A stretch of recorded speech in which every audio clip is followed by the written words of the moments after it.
SP Velumani அவர்கள். இவர்கிட்ட ஒரு விளக்கம் கேட்கப்பட்ட செய்தியாளர் தரப்புல இருந்து, என்னங்க இன்னும் எடப்பாடி அவர்கள் தான் பொதுச்செயலாளர்னு சொல்லிக்கிட்டு இருக்காங்க, நீங்களும் எதோ சொல்லிட்டு இருக்கீங்க, என்னதான் நிலைப்பாடுன்னு கேட்டப்ப, ஏங்க நாங்களும் மாற்றி சொல்லியே, இன்னும் பொதுச் செயலாளர் பழனிசாமி அவர்கள் தானே சொல்லியிருக்காரு. ஆக்சுவலாக இவர் காம்ப்ரமைஸை விரும்புறது நல்லா தெரியுதுங்க பேச்சில் வேலுமணி அவர்கள். தொடர்ந்து என்ன சொல்கிறாப்புல, நாங்கள் என்னங்க பெருசாக கேட்டோம், சிம்பிளாக சொல்கிறேன், தேர்தலில் அதிமுக தொடர்ந்து தோத்துக்கிட்டு இருக்கா, எங்களோட ஆலோசனைகளையும் கட்சி தலைமை ஏற்றுக்கணும் தாங்க சொல்கிறோம். ஏன்னா நாங்கள் எலெக்ஷனுக்கு முன்னாடியே கூட்டணிக்கு போகலான்னு சொன்னோம். ஆனால் அவர் கேட்கல, யாரும் இபிஎஸ் அவர்கள் கேட்கல. எல்லாரையும் கட்சியில் சேர்த்துக்கணும்னு சொல்லி கேட்டுக்கிட்டு இருக்கோம், அதையும் கேட்க மாட்டாருன்னு சொல்கிறாங்க. எல்லாரும் யார் யார் நினைக்கிறீங்க? ரெண்டே பேர் முக்கியமாக சொல்கிறதா இருந்தால் சசிகலா அவர்கள், டிடிவி தினகரன் அவர்கள். அவங்களே கட்சிக்குள்ளே சேர்க்கணும்னு இந்த தரப்பு இவர்கிட்ட கேட்டுட்டு இருக்காங்களாம். ஆனால் இவர் அதுக்கு ஓகே சொல்லலைன்றதான் அவங்களோட பெரிய அதிருப்தியாக இருந்துட்டு இருக்கு.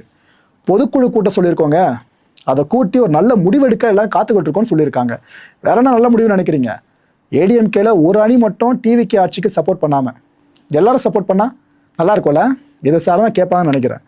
தோல்விக்கான காரணங்கள் இருக்குல்ல, தேர்தலில் தொடர்ந்து தோத்துட்டு இருந்தது, இதை ஃபுல்லாக நம்ம ஆராய்ஞ்சு சரி பண்ணணும். கட்சி இதுக்கப்புறம் நம்ம பெருசாக வளர்க்கணும். துரோகத்தோட பக்கம் நிற்கிறதுக்கு எங்களுக்கு கால் கூசுச்சு, இதனால தான் நாங்கள் எதிர்த்து நின்றுக்கிட்டு இருக்கோம் அப்படின்னு சொல்லியிருக்காரு வேலுமணி அவர்கள். அப்போ துரோகம்னு எந்த தரப்பை சொல்கிறாரு தெரியுதா? ஒரு விஷயம் கவனிச்சிங்களா? செங்கோட்டையன் அவர்கள் அதிமுகலேருந்து வெளியே வந்து தாவேக்கால சேர்றப்ப பல பேர் விமர்சனம் பண்ணாங்க. அதுவும் ஏடிஎம்கே சைடில் இருக்க ஆதரவாளர்கள் விமர்சனம் பண்ணுறதெல்லாம் விடுங்க, டிஎம்கே சைடில் இருக்க நிறைய பேர் விமர்சனம் பண்ணாங்க. ஏங்க எவ்வளோ பெரிய அரசியல்வாதி ஒரு செங்கோட்டையன், அவ்வளோ பெரிய போஸ்டில் இருந்திருக்காரு. எம்ஜிஆர் அவர்களுக்கு ஒரு தீவிர விசுவாசி, அவரோட நம்பிக்கை பெற்றவர்.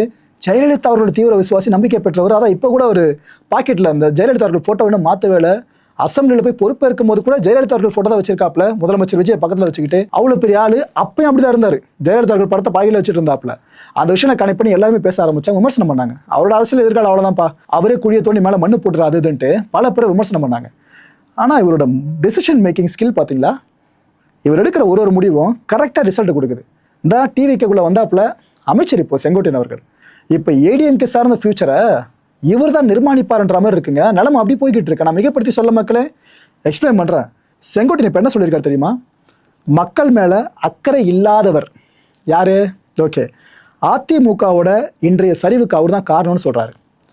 அவருக்கு எம்ஜிஆர் ஜெயலலிதா அவர்களோட ஆத்மா இருக்குல்ல, அது கொடுத்துருக்க தண்டனை தான் இதுன்னு சொல்கிறாருங்க. இப்போ நடந்துட்டு இருக்க கலைபுரங்கள் தன்னை மட்டும் முன்னிலைப்படுத்துறதுல அவரு ரொம்ப முழுமூச்சா செயல்படுறதா சொல்றாரு. அதாவது ஜெயலலிதா அவர்கள் உருவப்பட வேண்டாம், எம்ஜிஆர் அவர்கள் உருவப்படவே வேணாம், என்னோட படத்தை போட்டுருங்க.